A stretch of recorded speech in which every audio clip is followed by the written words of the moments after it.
Monsieur le Loup. Est-ce que je vais pouvoir faire une vidéo peut-être maintenant sur Monsieur le Loup? Vous savez, mes belles dames, quand on est passionnément amoureuse d'un loup, le loup il vient la nuit, il vous prend, il vous fait fantasmer, il vous fait rêver, c'est le plus bel, le plus merveilleux homme de votre vie.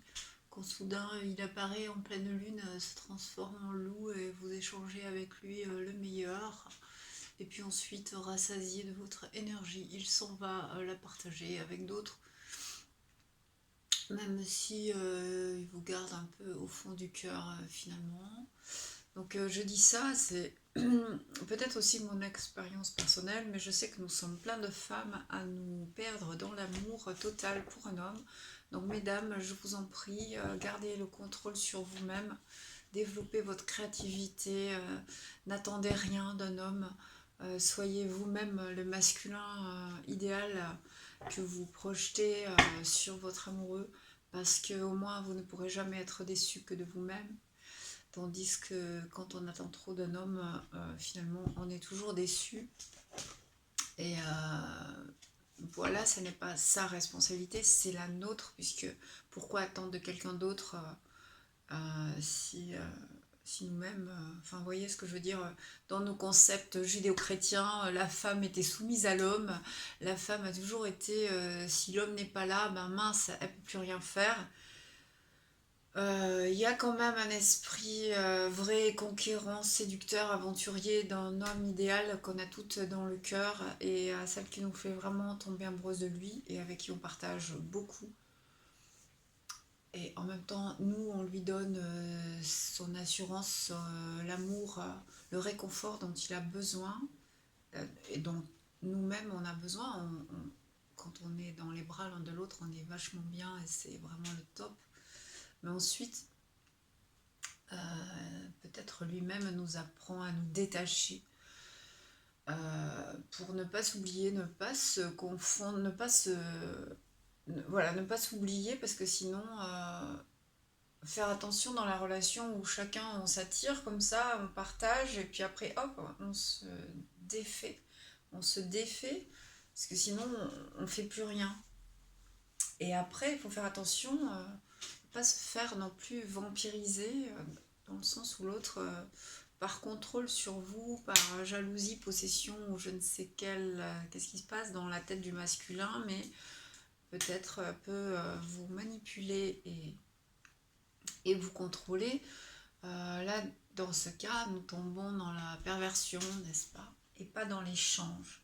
Donc vraiment, je vous conseille, mon conseil, c'est de garder une distance pour ne pas se fondre, ne pas se perdre, et garder son identité, et être fier de qui on est.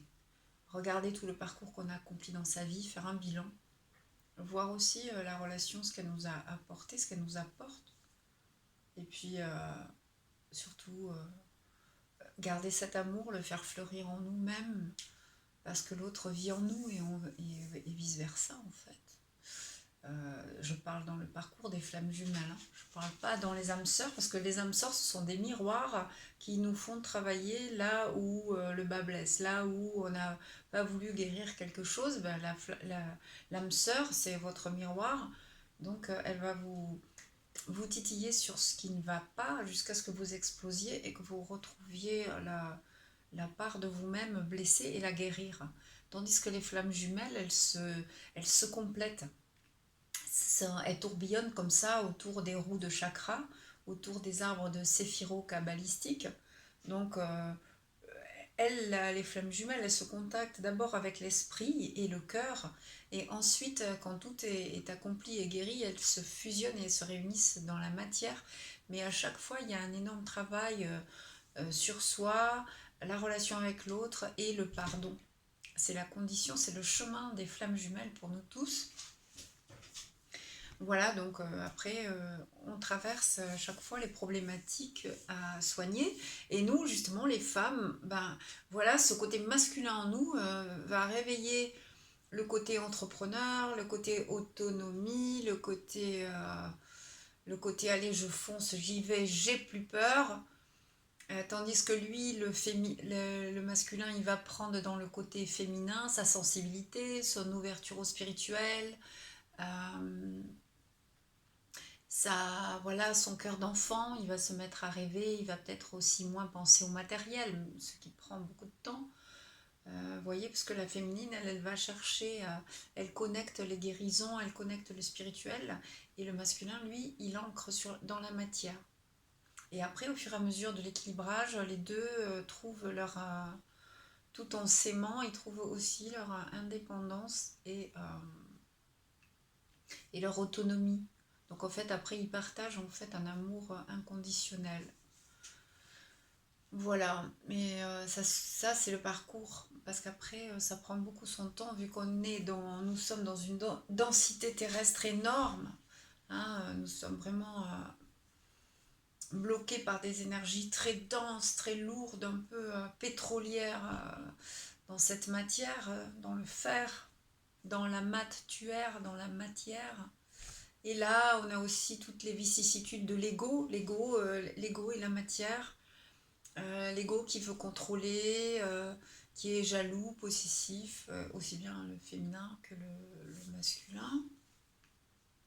Et donc, après, on va trouver aussi des miroirs des autres êtres qui ne sont pas des flammes jumelles, des autres êtres qui vont nous faire travailler sur nos blessures, en fait. Après, pour les transmuter, donc il peut y avoir beaucoup de magie noire, de contrôle, des mauvaises pensées, des manipulations, vous voyez, des choses comme ça. Voilà, alors donc je voulais dire à ces belles dames qu'elles trouvent la force dans leur amour pour elles-mêmes, dans leur autonomie, voilà, tout en gardant leur part au masculin chéri qu'elles portent dans leur cœur, voilà, avec de distance aussi. Voilà, bonne journée mes belles âmes, à bientôt.